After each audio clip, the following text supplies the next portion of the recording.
how do you actually conduct an EVP session?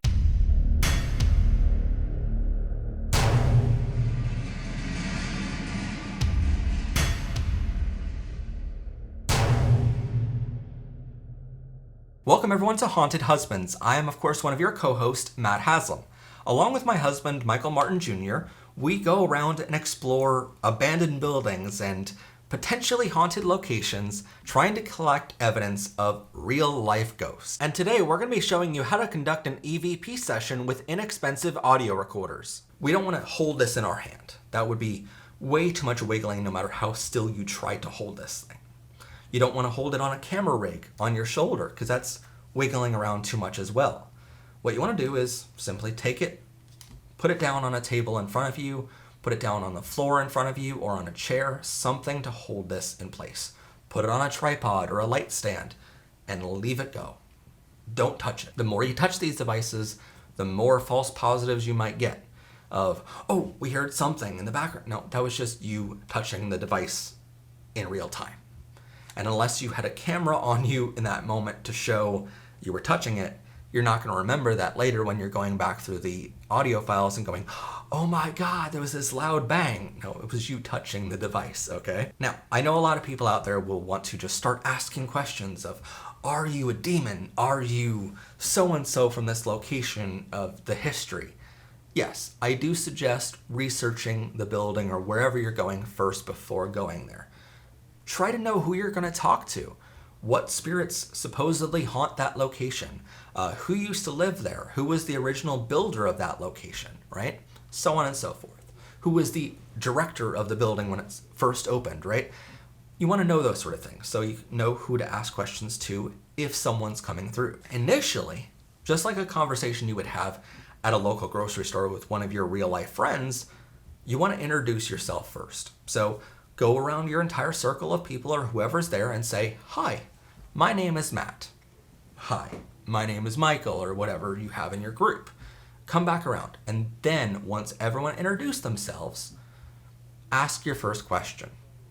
Now you want to ask questions that are simple at first, like, what year is it for you here? What's your name? Ask them things that they might want. If you're a ghost and a spirit trapped in a building for 100 years, everyone's coming along trying to, ask you, what's your name? Are you a demon? Are you a good spirit? All this other stuff that ghost hunting investigations always do. Well, maybe ask them a simple question of, what can we do for you? Is there anything you'd like to say? Is there anyone you'd like me to talk to? What can I do for you? If you're a ghost in these locations, think about it like they would. I haven't been able to touch anything, do anything for 100 years. Suddenly someone comes along and offers to do something for me? Ask me what I want to happen or what I want to do? I'm going to talk to that person, that investigator first. Next, keep in mind that this is a friendly conversation. Don't just jump to, are you the killer? Is the killer here? No, that's not going to get you what you want in the end. That's something, if you capture something, go back and do a follow-up question on. But initially just be like, what is your name? What can I do for you? What year is it for you? Simple questions, right? And while you're asking questions, keep in mind, don't just ask them back to back. Don't just say, hi, my name is Matt. What's your name? What's your favorite color? What would you like me to do? Don't just rapid fire these questions because they can't respond then.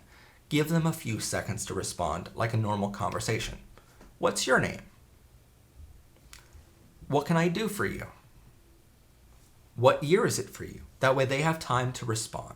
Give them at least 5 to 10 seconds between questions to respond. And tell anyone in the group with you to give the spirits enough time to respond to that question before asking whatever question they would like to ask next. So once you do that, then you want to hit the stop button and then you can immediately play it back with the play button right here. You can play that file back with the speakers here or plug it into an external portable speaker, like a JBL speaker or something like that, battery powered, and play it back that way. Now, while you're listening to this file back, listen in on those pauses. See if there's anything in the background. If you hear something, play it back again and try to listen even closer. I don't suggest doing 20, 30, 40 questions at a time. Maybe ask 5 questions. Stop, play it back, then do another 5 with another recording. That way you can sort of respond in almost real time to these responses if you're capturing them. But these are super user-friendly devices to use in real time. They're professional quality, so when you get that file back into your editing bay or in your computer, you can boost that audio later and really hear it come through.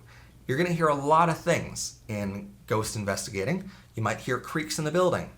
It might be a 100-year-old building that's just trying to settle. That's going to happen.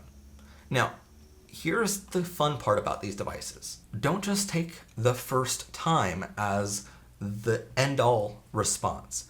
If you hear something on a playback, immediately stop, hit record again, and ask that question a second time. What if someone was walking by outside and said that word at that specific time?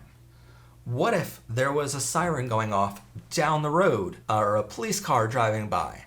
What if, someone was walking around somewhere else in that building and just happened to have a creak in the room? Well, you want to ask that question a second time to ensure that it's an intelligent response. But again, the more times you ask the question and get the same response, the more intelligent you can consider that response to be from the other side. Now, one thing I will note about these devices is that they can also be interfered with. Let's say you have a cell phone that's right next to your device, right?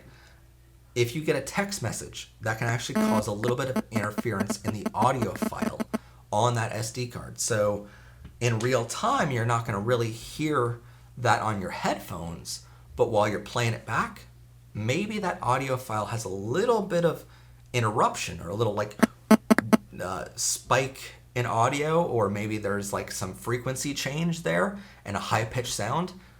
That could just be you got a text message with a cell phone that was laying right next to this device. So if you're going to do EVP sessions, keep your cell phones away from these devices as much as you can. But audio is still one of the best quality things you can capture from an investigation because it's one of the things that has the least amount of interference from other devices that you have. Other pieces of equipment that we're going to talk about in this series can get a lot of interference from radios or cell phones more than others. But for audio, it's more reliable to capture it with one of these devices. But if you can't afford something like this, you can get yourself a simple audio recorder from Walmart, Best Buy, or one of those type of stores.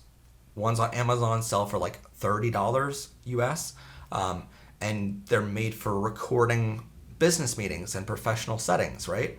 You can sit them on the table in front of you and record to take notes during a seminar in college or something, right? But those can be just as good for this sort of use of recording an EVP session.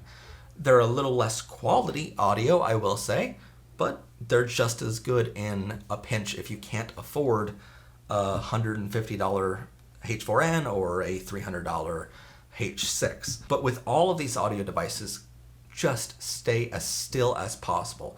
Explain to your group, while we're recording, everyone try to stay still, breathe slowly and softly to yourself. Don't breathe out of your mouth or something like that, right? And don't move around too much in your chair because that can create false positives in the recording. So that's something to keep in mind. Audio is a more reliable way of capturing some evidence out there compared to some other devices, but it is susceptible to false positives once you start interfering with that audio and people moving around different places in the building, or it's just an old building, it's going to creak and create sound sometimes. Or down the street, there might be a siren going off. So keep that in mind and always ask your questions 2-3 times if need be. If you're capturing some audio and you hear that response, immediately stop, hit record again, and ask it again.